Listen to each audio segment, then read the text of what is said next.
MD রাজ আহমেদ, আপনি আমাদের YouTube চ্যানেলে প্রশ্ন করেছেন, অভিশাপের ব্যাপারে ইসলাম কি বলে? অভিশাপ কি পুরো একটা বংশে লাগতে পারে কিনা? প্রথম কথা হলো যে অভিসম্পাত করা ভালো জিনিস নয়। নবী সাল্লাল্লাহু আলাইহি সাল্লাম তিনি লাআন তাআন ছিলেন না, হাদিসে পরিষ্কার বলা হয়েছে তিনি অভিসম্পাতকারী ছিলেন না। অভিসম্পাত করা এটা কোনো ভালো জিনিস না।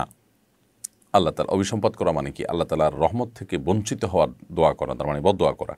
তো এটা ভালো কোনো জিনিস না। যে কোনো মানুষকেই আল্লাহর রহমত থেকে বঞ্চিত হতে বলা এটা অনুচিত কাজ। যত ভুল কাজই করুক না কেন তার জন্য হেদায়েতের দোয়া করা হবে, আল্লাহ যেন তাকে সংশোধন করেন। কিন্তু আল্লাহর রহমত থেকে নিরাশ হয়ে যাবে, আল্লাহর রহমত থেকে দূরে সরে যাক সে, এই চাওয়া কোনো মুসলমানের হতে পারে না। তো এটি একটা বিষয়। আর দ্বিতীয় কথা হলো যে অভিশাপ কি পুরো বংশে লাগতে পারে কিনা? দেখুন, অভিশাপ এটা বদদোয়া, অভিশাপ এটা কোনো ব্যক্তির যদি এটার হকদার হয়ে থাকে, উপযুক্ত হয়ে থাকে, তাহলে সে ব্যক্তি জালেমের বদদোয়া, জালেমের মনের কষ্টের কারণে, মাজলুমের বদদোয়া, মাজলুমের মনের কষ্টের কারণে জালেমের ক্ষতি হতে পারে। কিন্তু এর মানে এই না যে পুরো বংশের উপরে সেটি লেগে যাবে। আমাদের দেশে এটি বহুল প্রচলিত আছে যে পুরো বংশ শেষ হয়ে গেছে অভিশাপে। এগুলো আসলেই আমাদের নিজেদের মন গড়া কথাবার্তা। আল্লাহ সুবহানাহু ওয়া তাআলা কোরআনে কারিমে পরিষ্কারভাবে বলেছেন, আল্লাহ তাজিরু ওয়াজরাতুন বিজরা উখরা, একজনে অন্যজনের পাপের বোঝা বহন করবে না। বিধায় কেউ যদি অন্যায় করে থাকে তার পাপের বোঝা পুরো বংশ বহন করবে, এরকম অনাচার বা এরকম অন্যায্য কথা ইসলাম বলেনি। যার কারণে কেউ যদি কোন কারণে অভিশপ্ত হয়ও তার পুরো বংশ ধ্বংস হয়ে যাওয়ার ব্যাপারটা কিন্তু সেরকম না।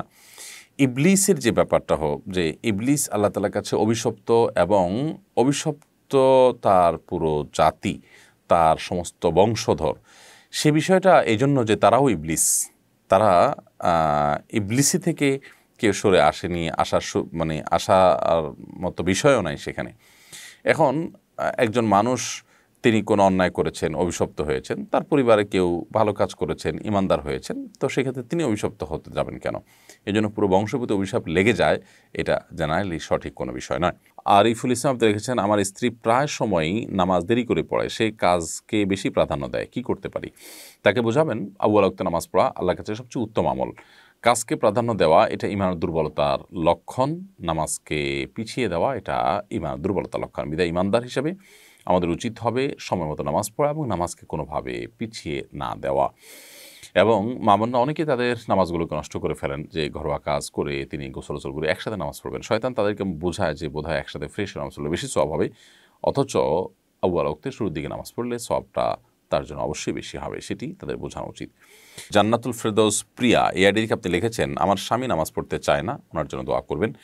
বোন জান্নাতুল ফেরদৌস, আল্লাহ তাআলা আপনার স্বামীকে 5 ওয়াক্ত সালাত আদায় করার তৌফিক দান করুন। আমরা অবশ্যই দোয়া করি আপনার জন্য, আমাদের দর্শকরাও দোয়া করবেন আমাদের বোনের জন্য, এবং আরও অনেকে এরকম তার প্রিয়জনদেরকে দ্বীনের পথে, ইসলামের পথে, সলাতের পথে আনতে চান, কিন্তু তারা আসতে চায় না। আমরা দোয়া করি আল্লাহ তার কাছে তাদের সকলের জন্য, আল্লাহ তাআলা তাদের সকলকে হেদায়েত দান করুন। কাজী আলমগীর লিখেছেন, মা যদি কোনো কারণে বদদোয়া করে ফেলেন তাহলে বাঁচার উপায় কি? দেখুন, যদি কেউ অন্যায়ভাবে বদদোয়া করে থাকেন, অথবা কেউ যদি আপনার রাগের বশবর্তী হয়ে বদদোয়া করে থাকেন, পরবর্তীতে তার বোধোদয় হয়, তিনি তার অবস্থান থেকে সরে আসেন, ইনশাআল্লাহ বিইذনিল্লাহ এর কারণে আপনার কোনো গুনাহ হবে না, ক্ষতি হবে না। আর বিশেষ করে যদি তিনি সরে নাও আসেন, তার অন্যায়ভাবে যদি বদদোয়া করা হয় সেটাও গ্রহণযোগ্য হবে না, বা এটার কারণে আপনার ক্ষতি হবে না। তবে মা বাবা তারা যেন মনে কষ্ট না পায় সেরকম উদ্যোগ নেওয়া উচিত। আপনার পক্ষ থেকে কোনো অসদাচরণ করা হয়নি, তারা নিজেরা অন্যায়ভাবে আপনার প্রতি মনে কষ্ট নিয়ে বসে আছেন, তাহলে আপনার কোনো ক্ষতি হবে না। কোরআন কারীমে আল্লাহ তাআলা বলেছেন, ওয়ালা ইউআজ্জিলুল্লাহু আশ-শাররা ইসতা'জালাকুম বিল খায়র লাকুদিয়া ইলাইহি আজালুহুম।